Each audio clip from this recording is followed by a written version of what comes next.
All right, I apologize. I couldn't do it in 15 minutes, and so I will I will try to do it in two 15-minute videos.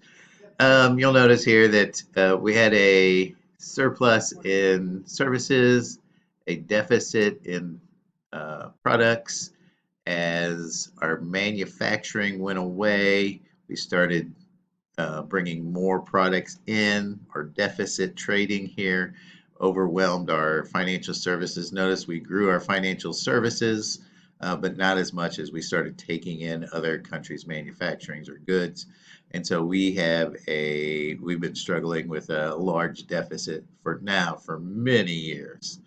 Um, and again, it's really up to the world on how long they want to let us do that. Um, Bad things happen when you don't pay your bills or they stop trading with you, and they force you to have a balance of trade. And at some point, something has to give. Um, Barriers to trade. We go through the World Trade Organization. I have tried over the years to look up how that is run. I can tell you over the years, going back to World War II, when we did the SWIFT system, which is the financial payments system, that's a secured message sending system that's dominated in dollars. Now everybody has to buy oil in dollars. They're figuring ways to get around this system now. But if you want to be in the international system that we built after World War II, um, Bretton Bretton Woods, I think, agreement was what it was called. We built that system. The world was kind of looking for leadership. We decided to do it. No conspiracy, by the way, here. Just that's what happened. Um, and so we gave ourselves distinct advantages, made us a superpower, by the way. And now, because of this globalization of trade that our system has allowed to happen, we needed some kind of trade organization to handle conflicts and to just disputes of countries and make sure um, trade kept going or balances between different multiple countries somehow got settled, if that makes sense. And so um, the SWIFT system for financial transactions plus the World Trade Organization for disputes, really, or agreements like no lead in paint and that kind of stuff, um, was created. And so, if you want to punish countries for not complying to these regulations, or you want to punish systems for behaving bad, Iran maybe, you're going to have to go to the World Trade Center and get sanctions done, or go to the United States and um, sanction the payment system, because we have a lot of power in that deal. One's in Switzerland, by the way, or I think actually we're releasing power to both systems to be in Switzerland, which would mean the World Trade Organization. Um, I don't know how many current countries, probably approaching 200. But if you want to do global trade, you become a member of this World Trade Organization and you agree to the disputes and the standards of trade. Um, and it's the most generic, most watered down agreement to get everybody into this system, um, if that makes sense. Now, barriers to this system would be some kind of policy that's protectionism, and you could do it. China does this. We do it for farmers now. I think about it. So let's just pick on farmers. If we want, we're really good at growing wheat, corn, certain kind of things, um, and we want that to be really cheap for us and maybe for global trade, and yet those cheap prices are hard on farmers, we might subsidize it so we have an advantage against other countries' wheat or corn or even other uh, products, food. And yet that price that we're supporting can't pay the um, wages of a farmer, we'll subsidize it and give them a price break here so they're competitive at a global. So that's a way of protecting your domestic, in this case, farmers or companies.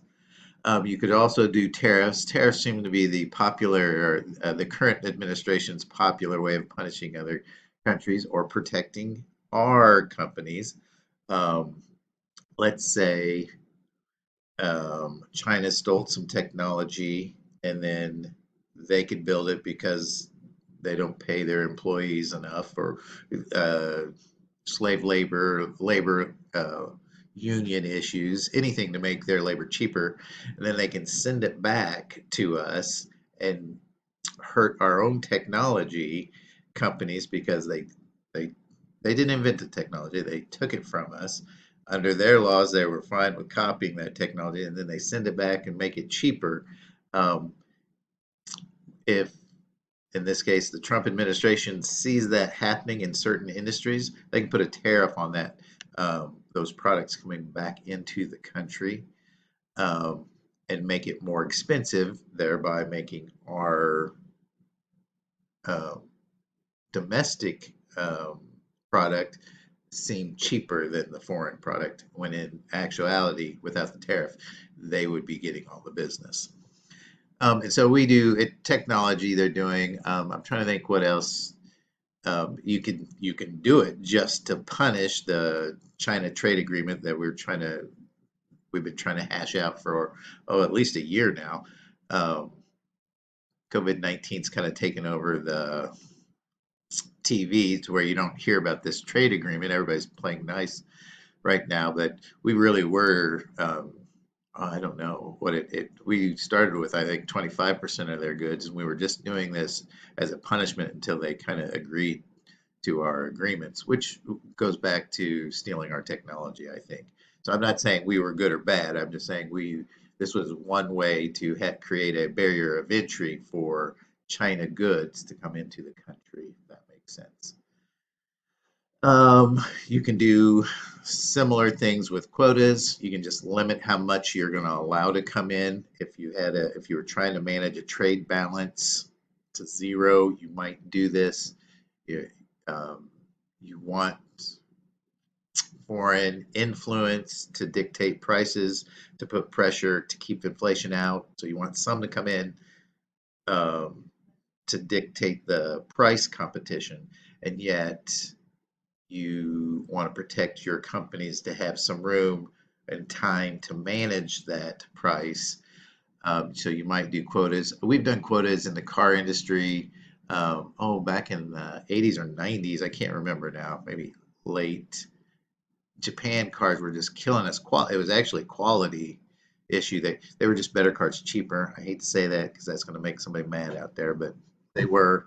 Now the quality is a lot closer to the same, but back then they were just killing us, and we would limit how many we would let these cars in just so it didn't kill our auto industry. Again, that gave our auto industry time to catch up in the technology, I assume, is what in the manufacturing technology to produce better cars. And so you could do it that way. Again, just another way of protecting your own companies. If you wanted to get extreme, you could do an embargo. Most embargoes are worthless if it's just in word only. A lot of times you have to get. A lot of times we'll just do Navy because we don't want to take over the borders, and so this is hard to do. A lot of times we'll just do air patrols and make civilian transportation really hard. So civilian trade, which is trade, we'll just have a military presence there because we won't really want to get into a conflict. But without the military enforcing embargoes, they're kind of well, they're just hard to enforce. I'll say it that way. But you can do it if you can. Navy embargoes in front of ports usually works. There's ways to hurt trade. We we try to enforce every now and then. If we get really mad at Iran, we will try to do that. Usually, to be honest, we try to go through the World Trade Organization and get the world to agree with us. Um, An embargo would usually be a military option for one country trying to punish another country, if that makes sense. Um, Here we're talking about trade agreements. I've been talking about the World Trade Organization, just about barriers to entry. Um, I'm not sure how many member countries, but basically you've got to, this is where you would start the standardized trade um, rules and that kind of stuff and make compliance and disputes, by the way. So this is the most, it's probably, I'm sure it is the biggest economic trade organization in the world. I'm sure it is. That being said, there are smaller, um, really to get economic power. United States is such a big area. We have tons of weight in economic decisions worldwide. Everybody wants to trade with us because if you get into our market, we have a huge market. Well, the Europeans, China has a huge market, by the way, just naturally, but they want to be Asian Pacifics.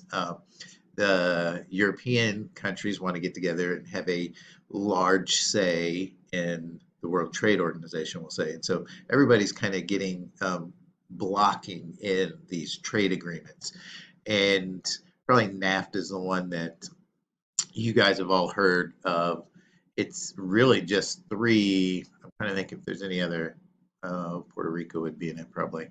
There might be others, but the major countries are U.S., uh, Canada, and Mexico to try to have, in almost every way, to have free trade going on, like no restrictions, which would mean standardize um, quality or health guides, somehow getting unifying these standards so you can free trade now you've without hindrance of movement.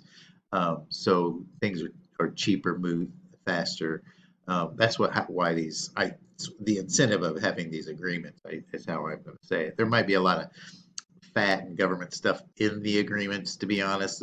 When I start reading these, I get mad because there's a lot of things that don't need to be in there. But the general basis is to open up free trade, in this case, to border countries, to, or our NAFTA one. That's it. Hopefully, I've explained these. You'll notice these questions right here I put in tomorrow's assignment. I think today you just had to take notes and listen to me talk. But just realize these ideas right here. If I didn't talk about them or you missed a slide here, go back and kind of reread the slides. Make sure you understand this because tomorrow I'm going to give you the key concepts, and they're going to deal with these concepts right here. Have a good day. Stay safe. Sorry it took two videos. Have a good one.